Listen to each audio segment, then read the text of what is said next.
It's Take Two with Jerry and Debbie on EWTN Radio, and this is kind of like a Friday for us because we are preempted tomorrow and Friday, Holy Thursday and Good Friday, by Holy Week broadcasts on EWTN. So, Deb, for those who want to get in and be live on our show, this is it for this week anyway, until we come back right after Easter. That's right. This is the day. And I have to tell you, though, Jerry, I'm so glad that the Triduum is starting tomorrow. I am so glad. This was a long Lent for me. I was going to ask, are you glad the Triduum is here or Lent is gone? Lent is gone. It was a long Lent for me. It really was. It was one of those things. I think next year, I'm just going to try to schedule to have one long nap, 40-day nap, and just wake up and have it be over with.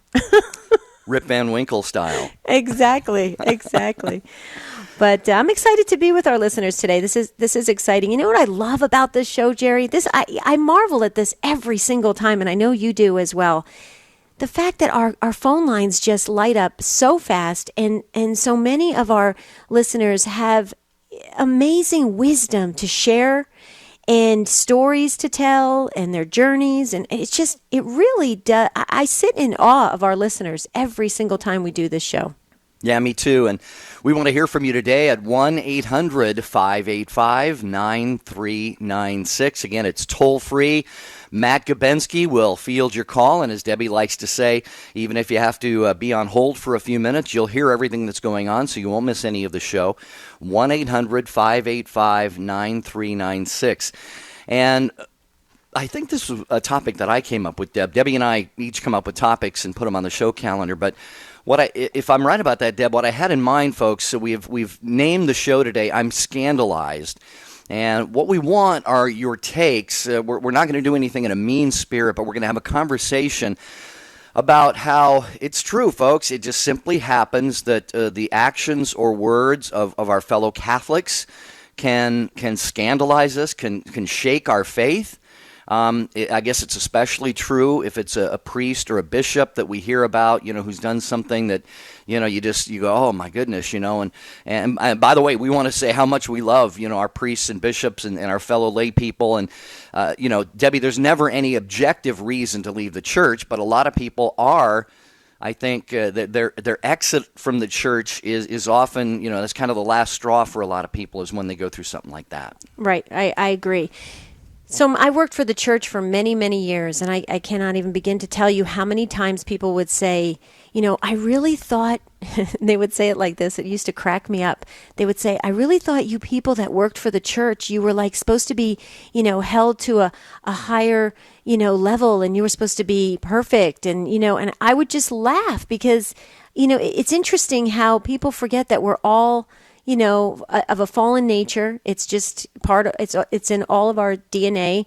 And it's interesting because sometimes I think when you do that, when you kind of set the people up who work in the church, really high on this pedestal, and then they do fall if they're having a bad day, or they just, fall from grace or whatever.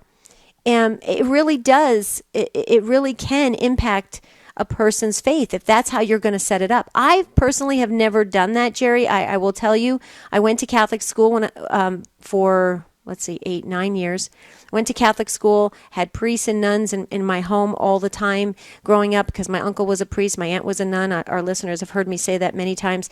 And I saw the human side of the church, So it never, for me, it was always the Eucharist.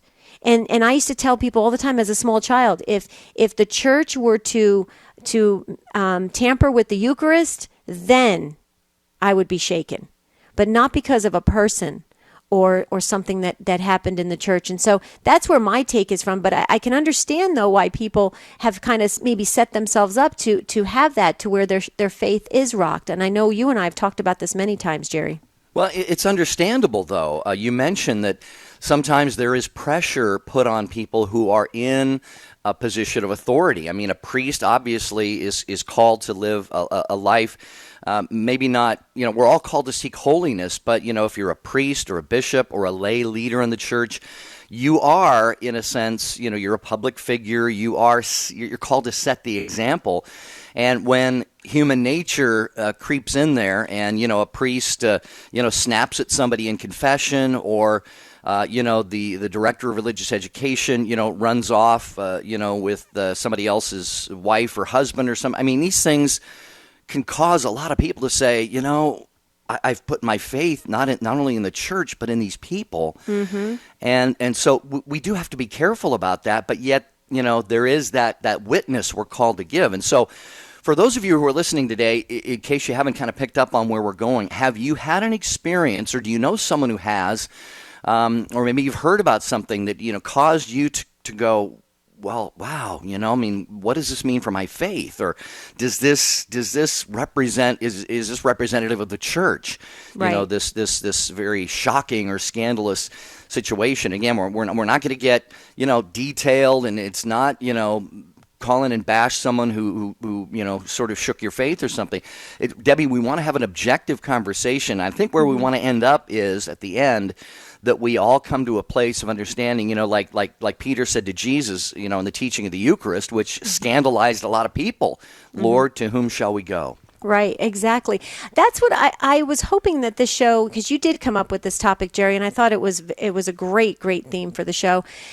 But I would love to really, get to a point where we understand that it's human beings, that are working in the church, that are helping to, move the faithful along, and they have their fallen, nature. They have their, sinful ways, and it's not. The faith is forever. The faith is constant. The people, are human beings. And I think I would love to, I want to I'm hoping it gets to that point where we understand that, you can't throw the baby out with the bathwater, if you will. And we really, I would love for us to get to that point of going, okay, we get it. We understand the faith is constant. 1-800-585-9396. That's the number to dial. Phone lines are already lighting up. That's a good sign, but we want to hear from you. You have a thought on this, because everybody does. I mean, I even believe, Jerry, that Academy Awards, what won? The Spotlight won the movie. Right. All about the Boston priest scandal. And you know what?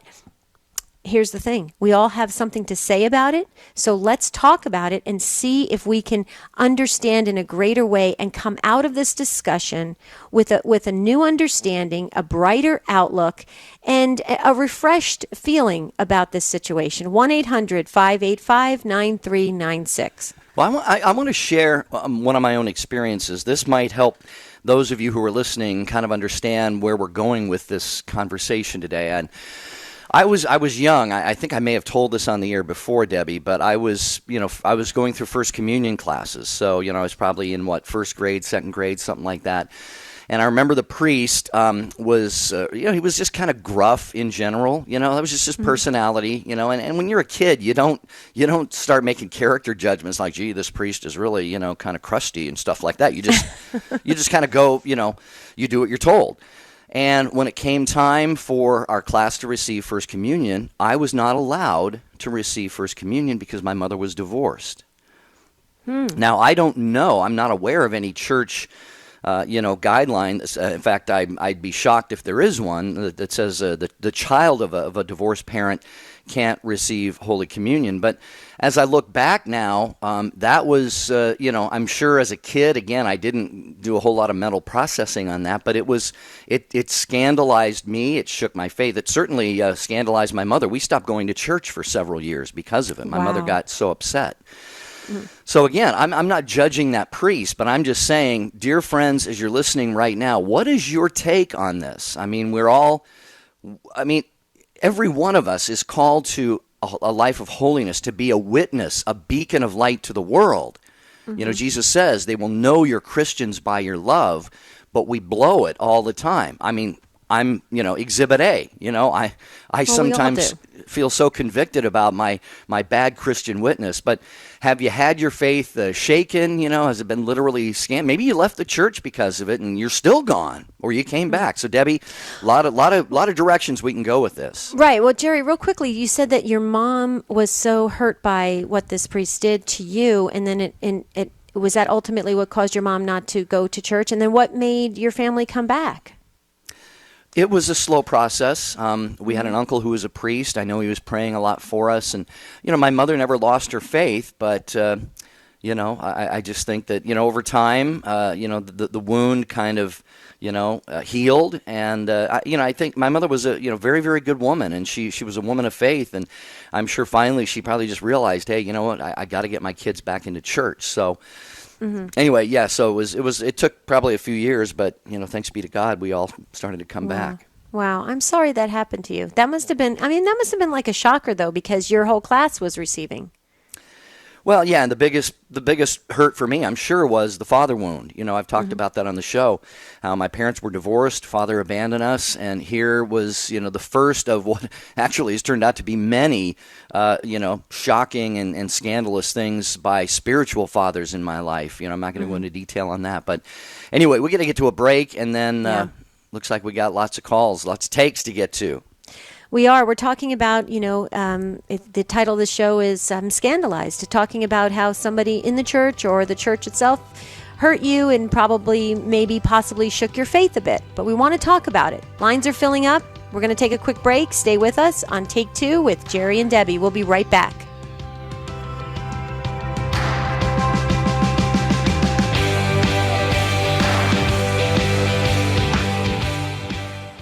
For a complete list of the EWTN Global Catholic Radio Network AM and FM stations across America, go to EWTN.com, look for the radio pull-down menu, and select AM/FM stations. The list is updated regularly, so visit often. Again, go to EWTN.com, look for the radio pull-down menu, and select AM/FM stations. Also at EWTN.com, you'll find out how to listen to us on the web, on shortwave, and in some countries on satellite. You'll find it all on EWTN.com. It's new. It's Catholic. It's live from our studios at Christ Cathedral. Call Me Catholic with Peggy Normandin. A full hour of talk, interviews, and commentary on faith. Celebrating, exploring, and restoring our Catholic identity in a modern world. Call Me Catholic every Saturday at 1 p.m. Eastern on EWTN Radio. This is Janet Benkovic, host of Women of Grace. Hello, this is Cardinal Donald Wuerl of the Archdiocese of Washington. This is Gloria Purvis, co-host of Morning Glory. Have a blessed Lent from all of us at EWTN Radio.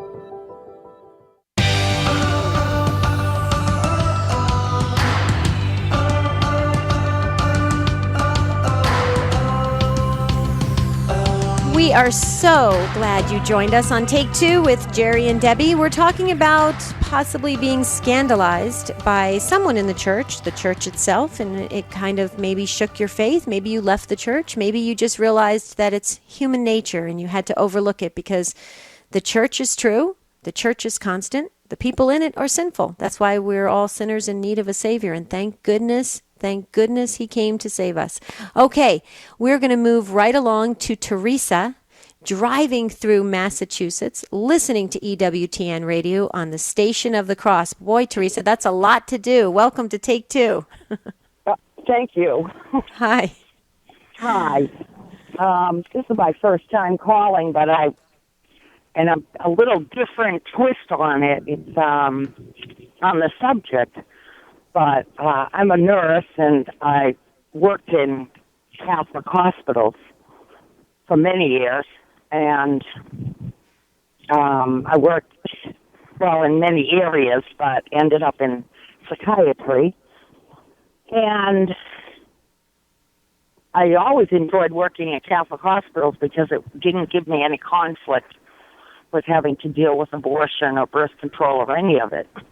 Mm-hmm. But when it came to staffing numbers and cutting corners on patient care, I challenged one time a boss of mine, and I said, we're a Catholic hospital and we should be held to a higher standard. And that's what reminded me, you used that term, being held to a higher standard, and we are, actually. I don't think we can put it on somebody else, but we should be held to a higher standard. And what I felt was being warehousing people instead of providing true treatment. And her answer to me was, I said, this is a Catholic hospital, and she said, this is a business. Ooh. That scandalized me. I think I loved the idea that my church was involved in healthcare, and yet they were doing business as usual, just as the world would. Wow. Well, and this is something, we have heard of, on many occasions, where hospitals, for example, it's not that uncommon, sadly, that the move is away from, being run by religious orders or whoever founded them to being run by boards, secular boards or corporations. And I know there have been bishops in the past who have been very concerned about this, who have pointed this out.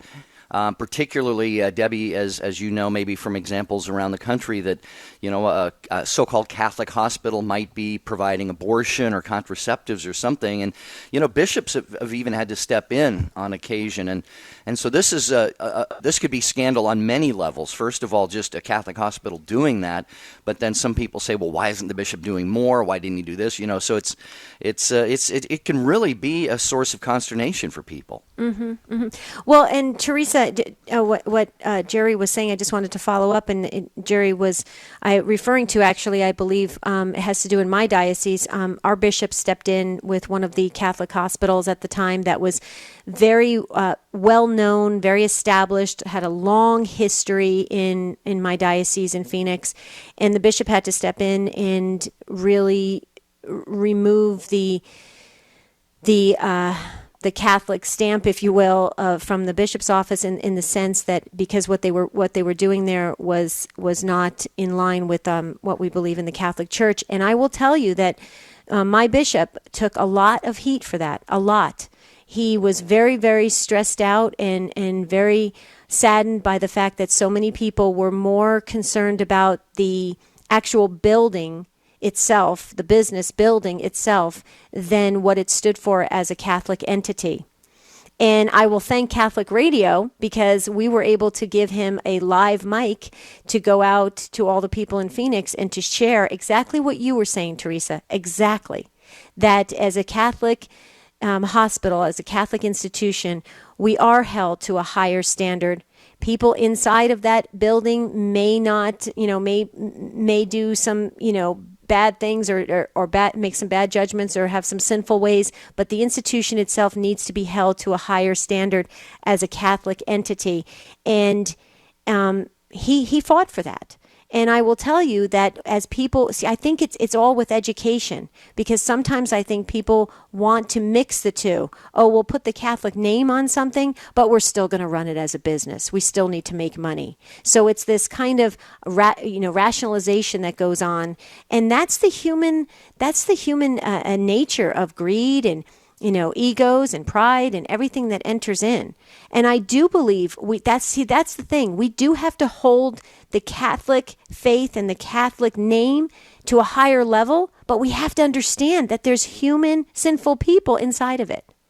And so how do we do that? The best way we can do that is we have to become examples. We have to become living witnesses to help people and encourage people and to get people to strive for that higher standard. So I don't know if that, but I just wanted to explain, because when you were talking, Teresa, it just jogged my thoughts about what happened here in Phoenix. And it took a while. It took a while for people to come around. But once they did, they understood the wisdom of our bishop and why he had to hold us to that higher standard. So, there are those people out there that will fight the good fight, Teresa. And, I hope that gives you some hope that, there are those bishops out there that are really doing wonderful work to keep our standards high. Is there anything else you wanted to add? About that, I think that we need to, when we're setting up a Catholic organization or institution such as a healthcare facility, we need to be careful with the hiring of the administration, that they are invested in, in the message, because that's where it comes from. It's going to come from the top down. Right. Yeah, that's true. Yeah, that's exactly kind of what I was saying at my first comments. The Catholic Church, more than any institution on the face of the earth, is responsible for healthcare institutions and organizations and hospitals and education and feeding the poor and clothing the naked and everything and so forth. But so many times the business side of it kind of takes over and trumps the ministry side. And, you look at the Little Sisters of the Poor, for example. They're holding fast right now to Catholic teaching, and we need to pray for all those groups and institutions that are providing these services, that they don't get misguided by the ways of the world. So, Teresa, thank you so much for your call. We're going to move over to Mike in Buffalo, listening on EWTN Radio on the Station of the Cross. Hello, Mike. Welcome to Take Two with Jerry and Debbie. Hello, Mike. Do we have Mike, or should we go back to Mike in a minute? You there, Mike? Okay. Tell you what, why don't we go to Bob in Los Angeles, listening to EWTN Radio on Sirius XM 130. Hello, Bob. Welcome to our broadcast. How are you? I'm great. How are you? Pretty good. Better now that you called. So what's your take on this topic today? Aside from the child abuse scandal, I don't really find any of the misbehavior of priests or popes or anyone else to be scandalous, because it's what Debbie said. We're all sinners, and if anything, I guess it strengthens my faith, because it shows that our religion is right, in that, people who are not religious at all, like most young people today, they actually don't believe they ever sin. They think what they do is they set their rules, and, unless they tell someone else what to think, they never do anything wrong. That's kind of the modern religion today. And so I think our religion is right, in the sense that we're all sinners, everyone makes mistakes, and that's just how it goes, including the people running the church. So other than the child abuse scandal, none of it really I find surprising at all. Yeah, just a couple things here, and Deb, I'll hand it off to you. But Bob, thank you for the insightful input. And I would say, even regarding the sexual abuse scandal, I would say two things. One, to me, what's shocking, not just with the abuse scandal, but with high-level scandalous behavior by clergy, I think we need to turn the thinking around and say, oh, my goodness, 0.001% of our priests, oh, that's awful. We need to turn the thinking around and say, thank you, Jesus, that it's not more. Because let's face it, when a Protestant clergy member falls, when a school teacher falls, when a mail carrier, when a doctor, when they commit the same behaviors, do you see it splashed all over the nightly news for weeks, months, years at a time, front page in the newspaper? Again, I think it was Bob was pointing out, Debbie, this shows that the enemy knows where the real church is. Exactly. And the enemy wants to tear down the true church. I'm not giving any priest or anybody a pass who's done this, but we need to turn our thinking around and say why is it ganging up on Catholic clergy if they do this, and B, we need to. The shocking thing to me is that more priests don't fall, because they are targeted every moment of every day. Absolutely. And that also includes anybody working in church institutions in the churches. Because here's the thing, Jerry, Satan is only going to attack the truth, and he's going to go after it with all of his might. And we've often said this for people, the lay people working in the church and holding ministry positions, even lectors and EMs and ushers and greeters. We have to be prayerful. We have to arm ourselves with the St. Michael prayer, because Satan wants to tear us down. He wants to Swiss cheese the church. He wants to poke holes into the church, and he wants everybody to go, see, there goes the church again. See, this is your church you follow. There's a bunch of sinful people. So, Bob, I totally agree with what you have to say, and thank you so much for sharing it today and taking the time to call in and to impart your take on this, because it does remind us that Satan is attacking the church at all times, and all the people that are working in the church and volunteering in the church. That's why it's important that we stay prepared. Jerry? Bob, thanks for that call. We got to get to our hard break here. I want to encourage everyone to do this. This doesn't make me special or important, but I have cards ready to give to the priests at my parish tomorrow, Holy Thursday, the institution of the priesthood. Tell them, Father, thank you. Father, we love you. Father, we're praying for you. They need to hear it. So on Holy Thursday, make sure your priests know how much you appreciate them. GMA Songwriter of the Year Matt Maher, Deacon Harold Burke-Sivers, and Father Larry Richards are coming to the Chaffetz Arena, St. Louis, April 23rd. One Faith Experience is a unique, dynamic, full-day conference and concert event that will leave you re-energized in your faith, lift your spirit, and empower you to help set the world on fire for Jesus Christ. One Faith Experience, Chaffetz Arena, St. Louis, April 23rd. Tickets for this life-changing event start at just $15 and are available online at onefaithexperience.com. Jesus had some pretty direct words about the poor. I'll sum them up for you. If you don't serve the poor, you will go to hell. Ouch, that stings. But those aren't my words, so don't kill the messenger. Read Matthew 25. Jesus' entire summary of the final judgment has to do with how we treat those in need.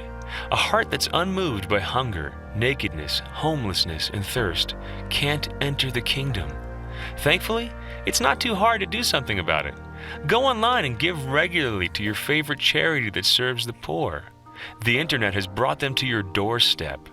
Carry gift cards to supermarkets and fast food places to give to the poor on street corners. And if you're able, join a local charity in a hands-on way. Getting to know the poor up close and personal reminds us what's most important in life and what's not.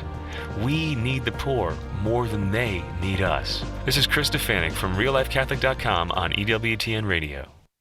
What's stopping you from becoming a Catholic? Why can't women become priests? I don't understand why I have to earn salvation. How is it possible that God created everything? Why do I need to confess my sins to a priest? Why is the Catholic Church so unwilling to The Catholic Church is too rich. Catholics worship Mary and are committed. As far as I'm concerned, all religions are equal. You are called to communion with Dr. David Anders. Today, 2 p.m. Eastern, on the EWTN Global Catholic Radio Network.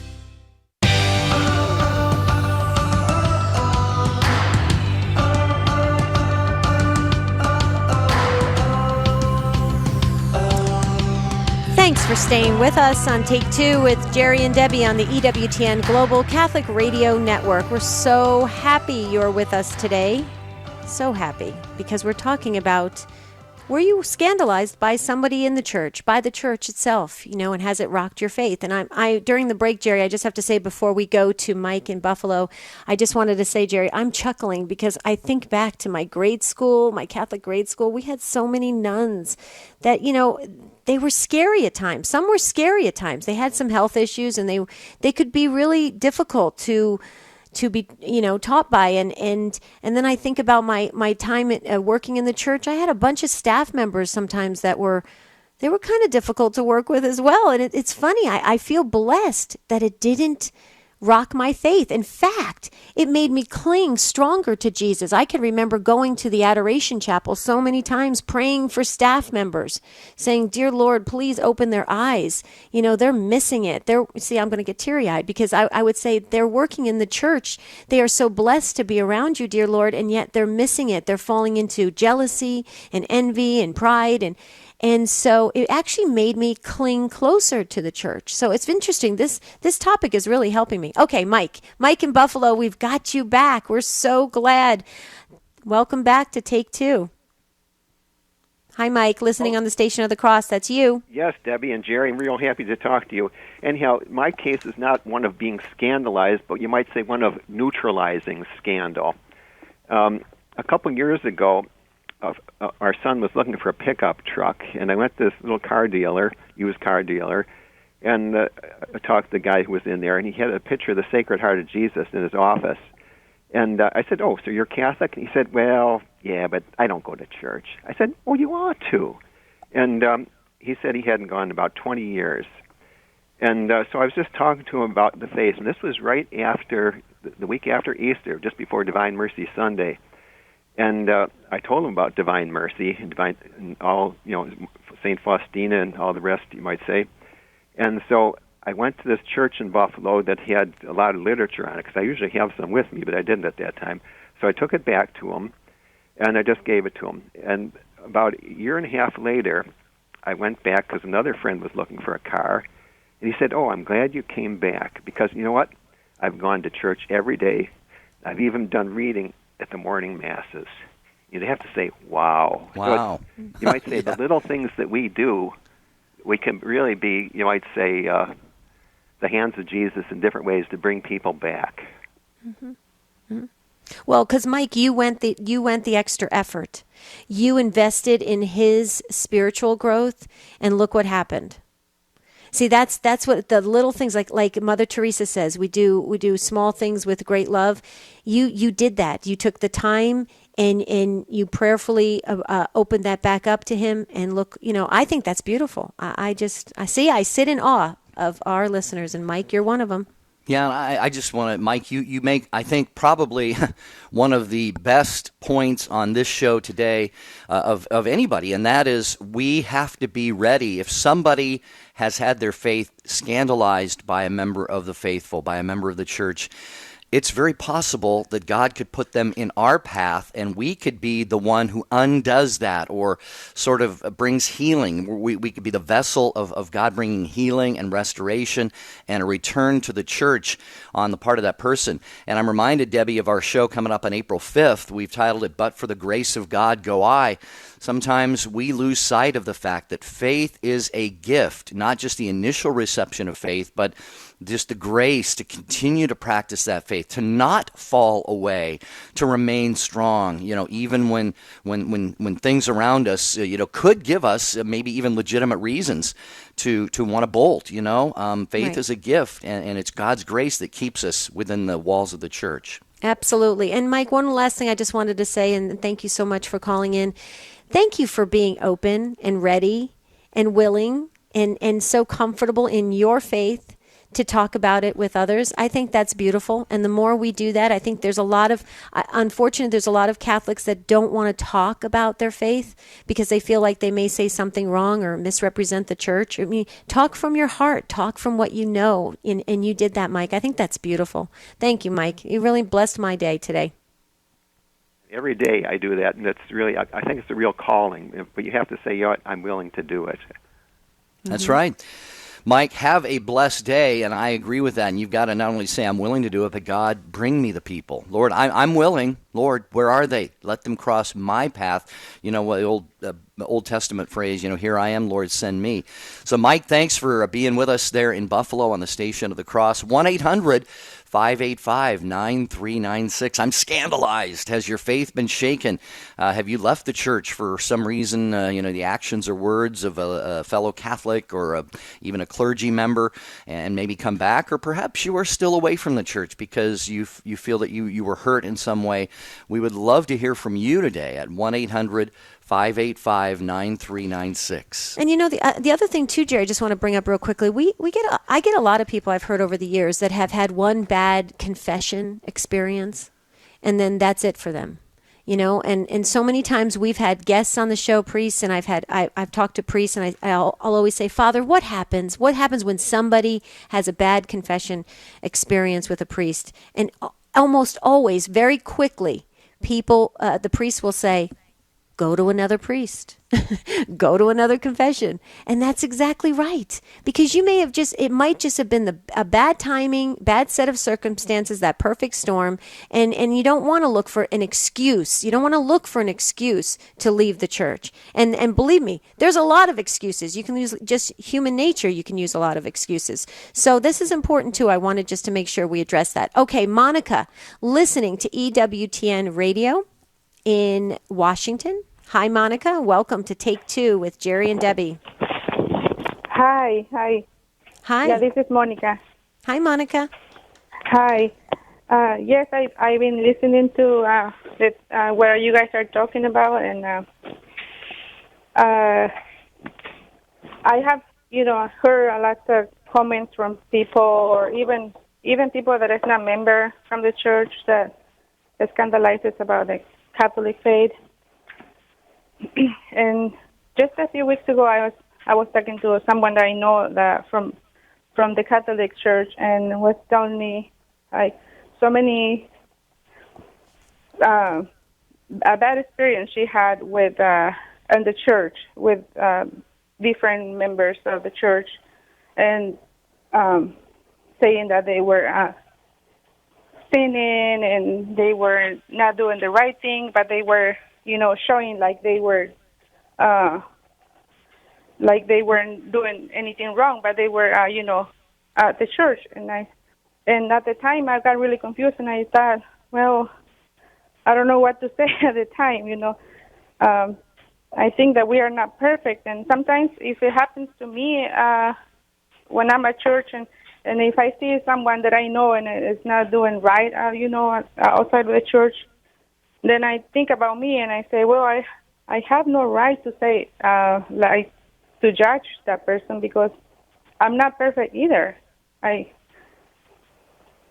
a human and I sin, and so we are here to follow God's word and to pray for those that that we are not perfect, and we are all we are following nature like you were talking about. Yeah, so good point, Monica. Very good point. And I think that hopefully we've made this point on the show today, Deb. If not, Monica gives us a great reminder. I think there is a distinction. Jesus talks about judging a tree by its fruit. Mm-hmm. So we do not.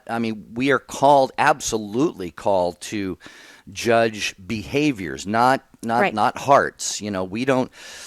If somebody commits a grievous, horrible, maybe a string of mortal sins, we cannot in our mind or heart say, well, there's someone's going to hell. We can't say that. We don't know that.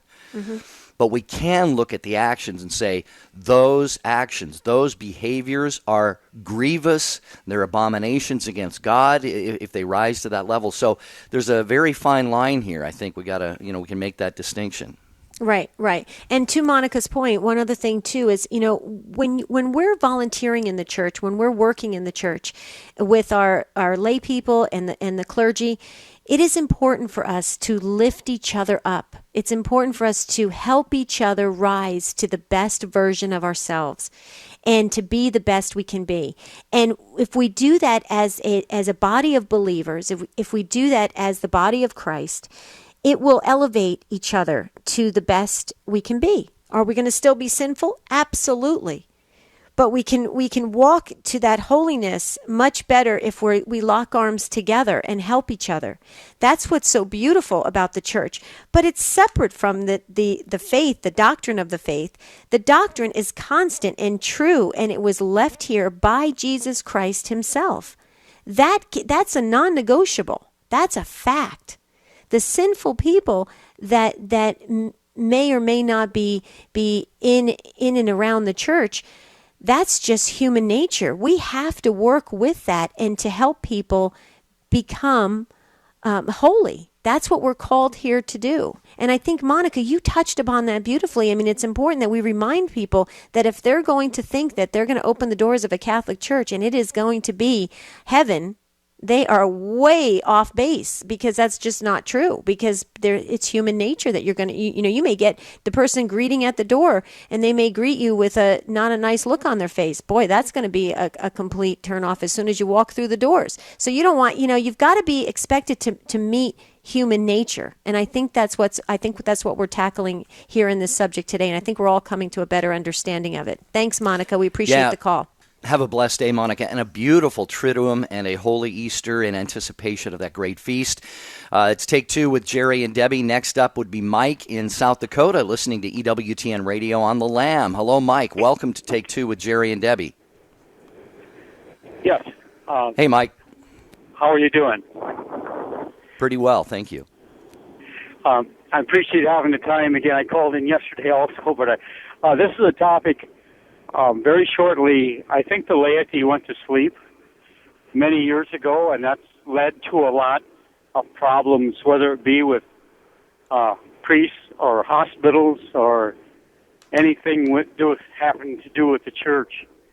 And I don't think the laity have been doing their homework. We need to support our priests, our religious. We can do many great things. Praying a rosary for our priest or offering our communion, a very powerful thing that we have ability to do. Just there's many little things, and I think American Catholics in many ways have gone to sleep. I just wanted to share, that's my thoughts and my feelings on that. Yeah, Mike, I couldn't agree more. Debbie is, well, many people know I have an apostolate called Vocation Boom. We encourage young men to consider the priesthood and then for people to support seminarians and priests. Debbie's on my board, so, that should say a lot about, how we feel about the topic that you're raising. And I know that I myself had to go through this transition in my mind and in my heart from being at a place where I, much earlier in my life, Debbie, I thought, okay, a priest, he's up here, he's got all the graces, he's got it made, he's holy, he's the leader, he's untouchable, so to speak. I've had to transition from that to, again, what I said earlier in the show. I always like to say when a man is ordained, his soul is changed. He becomes Christ-like to bring us the Eucharist, to confess forgive our sins. And then he wears the black with the white tab, the priestly collar, and there's a big bullseye painted right on his chest. Mm-hmm. And so Mike's point could not be more timely, especially, like I said, with Holy Thursday coming up. Right. Mike, we do need to offer up prayer for our priests and our religious. We definitely, an hour of adoration offered up. It's so important. I really appreciate what you said, Mike, about how the laity have fallen asleep. I would really agree with you on a general level. This world, in a sense, has become so cynical and sarcastic. You often wonder what the cartoon bubble is over people's heads when they see priests or they read about priests or they're watching a priest's vocation. Are they saying, boy, I wonder when that priest is going to fall, when that sister is going to fall, when that, it's really sad. Instead of raising people up, sometimes I feel that people are waiting for people to fall. And that's the wrong way. That God never wanted us to do that. He wants us to lift each other up. And that's how we do it in prayer. Mike, I'm right with you. And the Triduum, I'm going to make a special effort to devote it to the clergy, the religious, those who have consecrated life. And I'm going to do that, Mike. So thank you for that comment. It really inspired me today. Yeah, for sure, Mike. I hope that you and yours have a blessed Triduum and a Holy Easter as well. Thanks for joining us on Take Two with Jerry and Debbie. We're going to go to Mexico next. Therese or Therese, listening to EWTN Radio on our YouTube channel. Which is it, Therese or Therese in Mexico? It's just pronounced Tere. Tere. T-E-R-E. So it's beautiful. Teresa, but. Well, thank you for calling us. What are your thoughts on this, Tere? First, my question: has any of you either know someone or have experience where a close family member been molested by a priest or no? And I'll stay on the line so I can hear the answer and give you the comment after. Okay, I do not have any family members or friends that I'm aware of who have been a victim of clergy sexual abuse, Debbie, and I, or by a religious. I don't know if you have, but I'm not aware of any. For me, I have had two people that I had become friends with in long time ago, about 15 years ago, working in the church. That yes, they were abused. So yes, I have. Teray, so share with us the rest of your story. Well, I never left the church, but my cousin has. I won't disclose any names here, so I'm just going to say here, father or whatever, they know who they are. But my cousin, he was molested. He was a very close family member to me, and it happened when he was a little child by a well-known priest where I'm from. So I moved to Mexico so I could escape that thought, but it has haunted me every time I saw a priest. I never left the church, but it always hits me in the chest when I hear of all the abuse scandals. Right. Right. Teray, let me just share this. First of all, Jerry and I are not trained counselors, but I wanted to share this with you because this has come across in my work in the church quite a few times. I pray that you have sought out therapy and counseling to work through the feelings, and so has your family member as well, because there's so much that needs to be reconciled. There's a lot of forgiveness that has to take place to free yourself. There's also a lot of understanding and education that has to take place in order to separate that the absolute horrific action that happened and separate it from church doctrine. And so there's a lot of work that needs to be done. And a lot of people feel that they can kind of walk through or kind of breeze through being abused and think that, okay, I can let this go. But there's a lot of actual psychological, spiritual work that needs to be done because it's a process. So I hope you have the resources there and around you that you can tap into, even if it's stuff to read about, to learn, to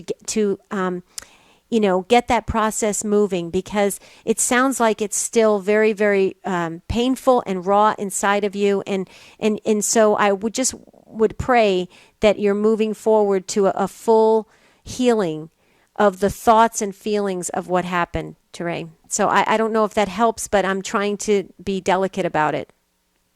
It helps very much. Thank you. Thank you. All right, Teray. And you're not alone. You're not alone. So know that. Yeah, and be assured of a lot of prayers, Teray. Thank you very much. And yeah, Debbie, we need to do a show on just the abuse that goes on among young people and kids. I mean, I've visited and talked to people who run, for example, addiction treatment programs, and they say a huge percentage of the men and women who go there were at one time victims, of having been molested. And this is, it's far more common than we realize, and God forbid, it should happen to anybody. But, thank Therese for having the courage to call in and talk about that today. Yes. Next up, Lafayette, Louisiana. Lynn is listening to EWTN Radio on Christ Our King Radio. Hello, Lynn. Welcome to Take Two with Jerry and Debbie. Hi. Thank you for taking my call. Sure. I was listening, and I just wanted to call in and make a comment that I was raised Catholic until I was 17 years old, when my father was scandalized by a conversation that went on with himself and a priest, and he took us out of the church, and we just started going to all these, a non-denominational church, and I tried a Methodist church, and then I tried a Baptist church, and just bounced around, got married, had children, and it was only 3 years ago that I myself came back to the church. I'm sorry, I'm nervous, but it's only 3 years ago that I myself and my husband went through CCD classes, and he became Catholic, and we got our children baptized, and our marriage convalidated, and I have never been more spiritually at peace. And I just wanted to call in and beg people that if you have been scandalized and you, God forbid, decide to leave the church, please don't take your family with you. Please don't take others with you. Please don't try to convince them to leave the church also, because you don't know what that does to them. I just hate to see other people led away from the church and have to go through 20 years of aimless wandering and uncertainty and searching like I did. So that's why I wanted to call in. Lynn, that was beautiful, and you didn't sound nervous at all. I think what you said was definitely Holy Spirit inspired. Thank you for taking the time to share your story, because it's exactly why we did this show today. That this was the outcome, Lynn. What you expressed was the outcome I was personally praying for. Exactly what you just said. Because if there's some way we can convince people to definitely separate the person or the persons who have done you harm from the church faith itself, separate it. If you can separate it, then you can make it through whatever happens to you. If you combine the two, if you say, oh, if this priest does this to me, it means the Catholic Church did this to me, then you're doomed. Then you find every excuse possible to walk away and try to bring others with you. And so, Lynn, you really enlightened us today and reminded us that we need to make sure we separate that and we don't bring others with us because it can cause others great harm. Jerry? No, I think you make a great point, and there are so many layers to this that I just wanted to make a couple of comments. First of all, Lynn, thank you for that call. It is a beautiful, that's going to be our short take for the day, yes. I think, that we'll post on the EWTN Catholic Radio Facebook page. But, Debbie said it so beautifully there that we have to not, make this such a deep connection, between the person and the institution. Again, as quoting Peter, as we did earlier in the show when Jesus taught on the Eucharist, and, in droves, his followers just started leaving. They were scandalized by Christ himself. So, but it wasn't because of anything bad that he did. It was they could not wrap their heads around the gift that he was going to give us in the Eucharist.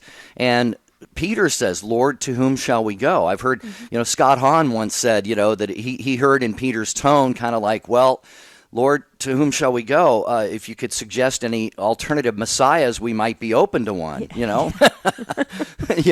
that's kind of tongue in cheek. But, even Peter, the first pope, said, Lord, to whom shall we go? So he did not allow what scandalized many other people to shake his faith and the apostles as well. And Debbie, I just want to say one quick thing to those, if anyone listening, if you have left the church because of the words or actions of a fellow Catholic or even a priest or a bishop, I really believe, Debbie, people get genuinely hurt. And there could be, again, subjective reasons why you've left the church. We invite you to come back. We invite you to forgive. I believe God is going to have mercy on those, who have been scandalized out of the church, if I can put it that way. And we need to pray for those who cause scandal. Jesus says, what does he say in the Bible? Better that a millstone be hung around his neck than to cause one of these little ones to sin. So, sorry, I'm hogging, Debbie, and we got to wish people happy stuff coming up here, the Triduum and Easter. Yes, the Triduum is starting tomorrow. Have a blessed Triduum to all of you, and wishing you a very... can we say a happy early Easter? I know we're not supposed to say that, Jerry. Just don't say the A word. I know. Well, we're so sorry we couldn't get to all of you that are still on the line. Ann and Steve and the others, please keep the conversation going on EWTN Catholic Radio. We'd love to hear from you, or you can email us or go to our website, take2show.com. We love you guys. You guys are awesome. You teach us every single time we do this show. Jerry? Yeah, please make it a holy week. Triduum, go to Holy Thursday. Tell your priest how much you appreciate him. Good Friday, Holy Saturday, and enjoy the celebration of Easter on Sunday. Until then, until next week, Debbie. Have a beautiful and blessed Triduum. See you soon.